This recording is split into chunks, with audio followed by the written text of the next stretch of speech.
율법 교사 한 사람이 예수님을 시험하려고 질문을 던졌습니다. 선생님, 율법 가운데 어느 계명이 가장 중요합니까? 예수님이 대답하셨습니다.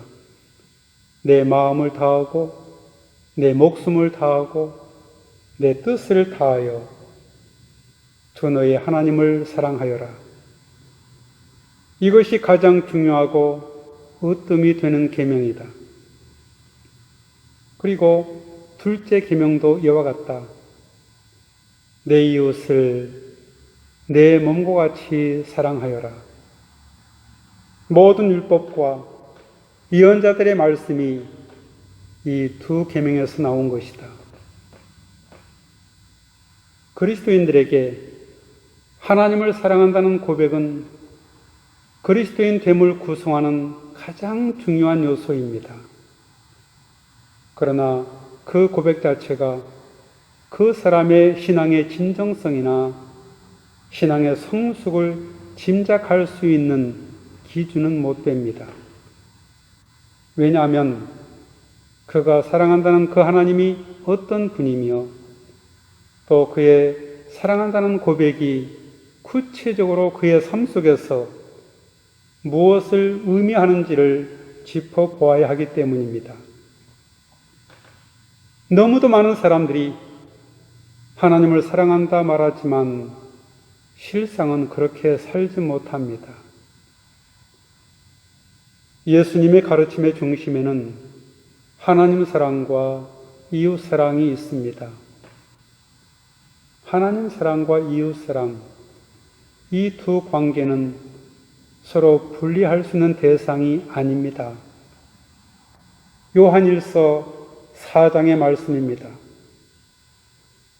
사랑하지 않는 사람은 하나님을 알지 못합니다.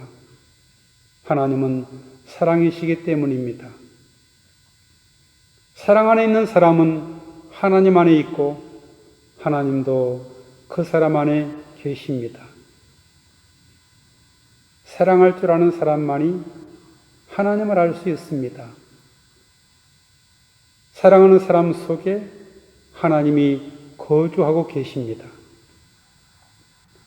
또한 사랑한다는 것이 구체적으로 무엇을 뜻하는지 예수님께서는 이렇게 말씀하십니다. 마태복음 25장 40절입니다. 너희가 여기 내 형제 자매 가운데 지극히 보잘것없는 사람 하나에게 한 것이 곧 내게 한 것이다. 예수님은 지극히 보잘것없는 사람을 자신의 형제 자매라 부르시면서 그들과 자신을 일치시키십니다. 그러면서 소외되고 어려운 이웃을 보살피며 사랑하는 것이 곧 예수님을 사랑하는 것이라고 말씀하십니다. 그러므로 하나님을 사랑한다는 것은 다른 사람을 사랑하는 행위로서만 하나님에 대한 사랑을 증명해 보일 수 있습니다.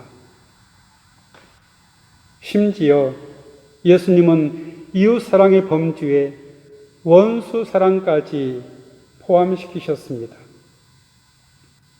이로써 이웃 사랑의 의미와 그 범주를 무제한적으로 확대시키셨습니다. 예수님께서 말씀하시는 하나님 사랑, 이웃 사랑, 원수 사랑, 그리고 나에 대한 사랑은 결코 분리시킬 수 없는 하나의 사랑입니다. 그러면 예수님께서 가르치시는 이런 사랑이 가능할까요? 그것도 내가 사랑하는 가족이나 친구가 아니라 낯선 타자, 심지어 적대적인 타자인 원수까지 사랑의 대상이 되어야 합니다. 바로 여기에 이웃사랑의 역설적 딜레마가 있습니다. 그것은 사랑의 필요성과 사랑의 불가능성입니다. 그러면 도대체 누가 내 이웃일까요? 유대교 전통에서 이웃이란 같은 동족 히브리 민족만을 의미했습니다. 유대인들의 이방인에 대한 경계는 극도로 배타적이었습니다. 신명기 15장에서 모세는 안식년을 이렇게 선포합니다.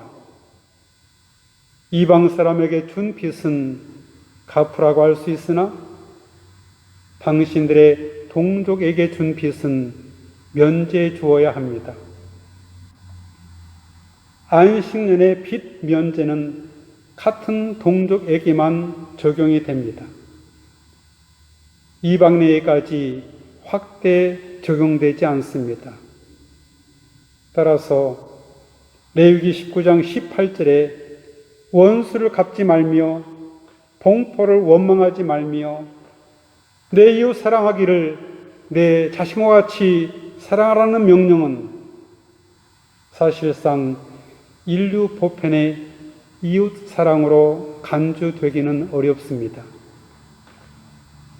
이런 의미에서 예수님이 이웃 사랑을 레위기적 이웃 사랑뿐만 아니라 새로운 범주인 원수 사랑으로 확대시킨 것은 혁명적 의미를 담고 있습니다. 왜냐하면 예수님의 보편주의는 이웃을 동족이나 종교의 범주로 제한하고 있지 않기 때문입니다. 급진적으로 확대해 모든 이들을 다 포함시키고 있습니다. 예수님은 경계선을 넘어 모든 이들을 사랑하라고 하시면서 이웃사랑, 원수사랑이라는 윤리적 명령을 강력하게 선포하셨습니다. 또 하나의 중요한 점은 이웃사랑은 자기 사랑이 전제될 때 비로소 가능해진다고 말씀하십니다.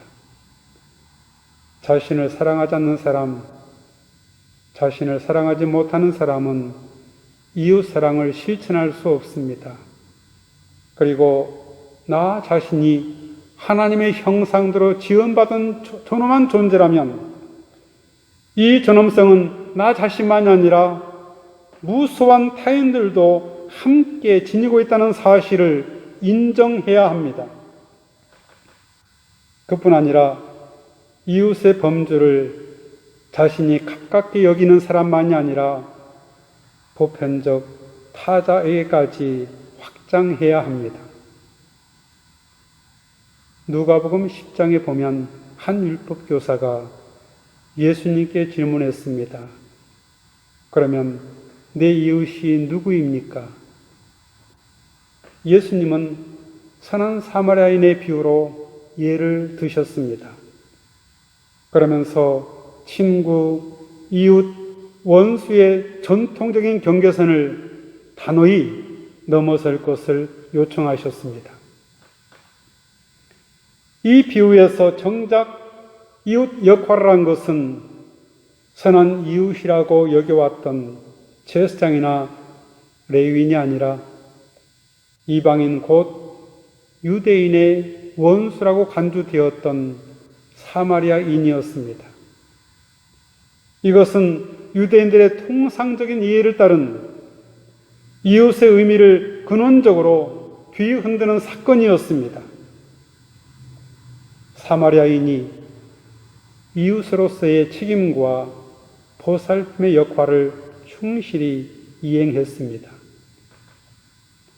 여기서 흥미로운 것은 그러면 내 이웃이 누구입니까? 라고 묻는 율법 교사의 질문에 대해 예수님께서는 관점을 바꾸어 이렇게 되물으셨습니다. 너는 이 세 사람 가운데서 누가 강도 만난 사람에게 이웃이 되어 주었다고 생각하느냐?